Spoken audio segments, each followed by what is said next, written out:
Namatay si Jesus sa araw ng paghahanda para sa pista. Padilim na noon, at ang susunod na araw ay araw ng pamamahinga. Kaya naglakas loob si Jose na taga Arimatea na puntahan si Pilato at hingi ng bangkay ni Jesus. Si Jose ay isa sa mga iginagalang na miyembro ng korte ng mga Hudyo at isa siya sa mga naghihintay sa pagdating ng paghahari ng Diyos. Nang marinig ni Pilato na patay na si Jesus, nagtaka siya, kaya ipinatawag niya ang kapitan ng mga sundalo at tinanong kung patay na nga si Jesus.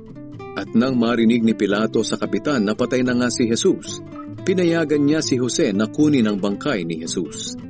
Bumili si Jose ng mamahaling telang linen at kinuha ang bangkay ni Jesus sa krus. Pinalot niya ito ng telang binili niya at inilagay sa libingang hinukay sa gilid ng burol. At pinagulong niya ang malaking bato upang takpan ang pintuan ng libingan. Nagmamasid noon si Maria na taga Magdala at si Maria na ina ni Jose, kaya nakita nila kung saan inilibing si Jesus.